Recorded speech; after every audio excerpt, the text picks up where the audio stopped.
चलो आज मैं तुम्हें एंजाइटी और डिप्रेशन से रिलेट एक मिडिल क्लास लड़की की रियल स्टोरी सुनाऊं। एक मिडिल क्लास लड़का जिसकी उम्र 24 से 25 साल थी, बीएससीएस का स्टूडेंट था, ग्रेजुएट होने वाला था। एक छोटी सी फैमिली थी, खुशहाल जिंदगी गुजर बसर कर रही थी। अचानक एक रात ऐसी आई कि वालिद की सडनली डेथ हो गई, जिसकी वजह से घर की पूरी जिम्मेदारी उस लड़के के ऊपर आ गई। वो गिरता संभलता अपनी जिम्मेदारी को संभालता। शुरू में तो रिलेटिव्स ने फाइनेंशियली सपोर्ट किया, लेकिन आहिस्ता आहिस्ता उन्होंने भी सपोर्ट करना छोड़ दिया। लेकिन एक वक्त ऐसा आया कि फाइनेंशियली सपोर्ट उसको जरूरी थी, लेकिन किसी ने कुछ नहीं समझा। एक रात वो बैठा हुआ कुछ सोच रहा था किसी मसले के बारे में, तो अचानक एंजाइटी अटैक आया। जब उसको पहला एंजाइटी अटैक आया, उसको लगा कि सब कुछ अब तबाह बर्बाद हो गया, वो मर जाएगा, लेकिन ऐसा नहीं हुआ। फिर दूसरा अटैक आया, फिर तीसरा आया, लेकिन ऐसा कुछ नहीं हुआ। वो इस सिचुएशन से लड़ता रहा। उसके दिल में यही बात थी कि मेरे घर वालों को कुछ ना पता चले इस तकलीफ के बारे में, वरना वो परेशान होंगे। लेकिन बदकिस्मती से वो सुबह होते ही डॉक्टर के पास गया। डॉक्टर ने उससे कहा आपका ब्लड प्रेशर बहुत हाई है, आपको मेडिसिन लेनी पड़ेगी, जो मेडिसिन दे रहा हूँ उसको लें, वरना आपका बीपी नॉर्मल नहीं होगा। और एक पर्चा लिया, उस पर सारे हार्ट से रिलेटेड टेस्ट लिख कर दे दिए। वो टूटा हुआ बंदा और मजीद टूट गया और ओवर थिंकिंग करने लगा। शायद उसके साथ जो फाइनेंशियली इश्यूज है और माजी में जो हुआ वालिद का मसला, उसकी वजह से शायद ये सब चीजें उसके ऊपर हावी हो गई और इन सोचों ने उसको दिल का मरीज बना दिया। लेकिन ऐसा रियलिटी में कुछ नहीं था, सिर्फ दिमाग के थॉट्स थे।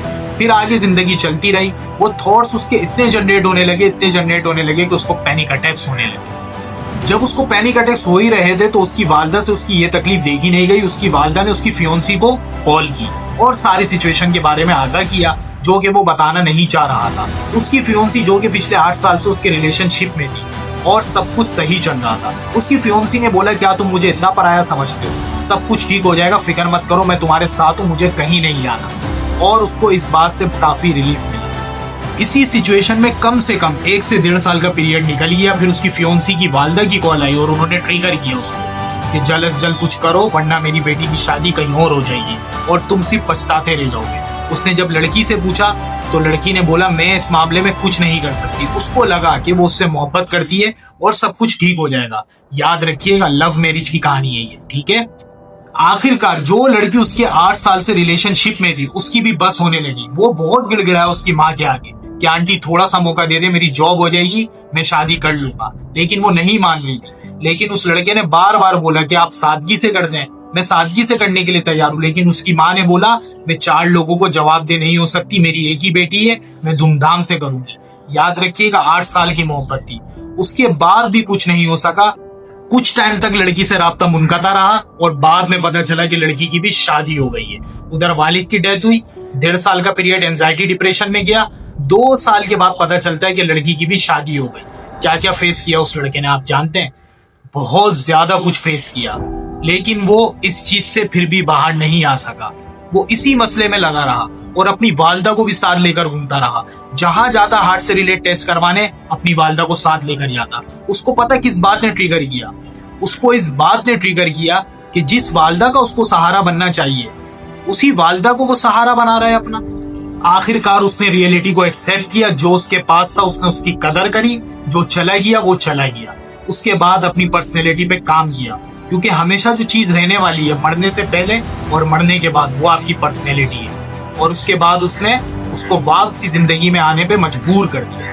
और मजे की बात बताऊं, बकौल उस लड़के के, अगर उसको एंजाइटी डिप्रेशन का फेस नहीं मिलता और उसकी फियोंसी उसको छोड़कर नहीं जाती, तो वो बता रहा था वो गिर के अभी जितनी ताकत से उठा है तो उतनी ताकत से नहीं उठ पाता। उसने बताया ये बहुत प्यारा वक्त था, ये मुझे बहुत कुछ सीख देकर गया। बुरा वक्त आना भी आपकी जिंदगी में जरूरी है, ताकि आपको पता चले कौन आपका अपना है और कौन आपका पराया है। भाई ये जो एंजाइटी डिप्रेशन का फेस है ना, ये सब पर आता है, सिर्फ आप पर नहीं आया। हर लड़के के साथ कोई ना कोई प्रॉब्लम है, हर लड़की के साथ कोई ना कोई प्रॉब्लम है। हर बंदा, हर बंदी हर मसले के साथ 2-4 है। आपको लगता है कि सामने वाला ठीक है, लेकिन आपको नहीं पता उसके साथ क्या सिचुएशन चल रही है। इसलिए आप लोगों से जलना कुड़ना हसद करना खत्म करें, अल्लाह की दी हुई चीज पे राजी करें। सबसे ज्यादा एंजाइटी जो डिप्रेशन बढ़ने की वजह है, वो है आपके पास जो है आप उससे खुश नहीं है, आप आगे जो लोगों के पास है उससे खुश होना चाहते हैं। सारी जो फसाद की जड़ है ना, वो आजकल का कंपटीशन है, जिसने हमें इतना मजबूर कर दिया सोचने पर कि हम एंजाइटी डिप्रेशन के अंदर चले जाते हैं। हमें लोगों से आगे निकलना है, यहाँ तक कि हमें ये फिक्र नहीं है हमारा हर बढ़ता कदम मौत की जानिब बढ़ना है। हमें अल्लाह को राजी नहीं करना है, लोगों को अपना लाइफ स्टाइल दिखाना है। क्या फायदा ऐसे लाइफ स्टाइल का? और अक्सर मेजोरिटी डिप्रेशन केसेस के अंदर हार्ट से रिलेट सारे टेस्ट क्लियर होते हैं, लेकिन आपका ब्लड प्रेशर और ब्लड शुगर वक्ती तौर पर फ्लक्चुएट होता है। आपको लगता है कि आपको उसका मर्ज हो गया। इस चीज से बचें। एक बड़ा प्यारा जुमला है, उससे मुझे बड़ी मोटिवेशन होती है। वो जुमला ये है, रुकती है मेरी तवा तो होती है रवाओं। मतलब कि तबीयत में जब भी आपकी रुकावट आती है तो आप और तेजी से उभरते हैं, आपकी शख्सियत और तेजी से काम करती है। तो ये तबीयत में ना रुकावट आना भी जरूरी है। अगर ये रुकावट नहीं आएगी, आप पूरे जोश के साथ, पूरी ताकत के साथ सरवाइव नहीं कर सकते। क्या फायदा ऐसे लाइफ स्टाइल का जो आपको सुकून ही ना दे सके, क्योंकि आपने लोगों को राजी किया। रब को राजी करो, सब कुछ मिल जाएगा। उसके अलावा जो आपके पास है ना, उसकी हजारों लोग तमन्ना कर रहे हैं, लेकिन आपको अंदाजा ही नहीं है। और ख्वाहिशात को अगर कोई चीज खत्म कर सकती है ना, वो सिर्फ मौत है। जब आपको पैनिक अटैक आता है ना, तो आपको ऐसा लगता है सब कुछ खत्म हो जाएगा, आपको दिल का दौरा पड़ जाएगा। लेकिन पैनिक अटैक में और हार्ट अटैक में बहुत फर्क है।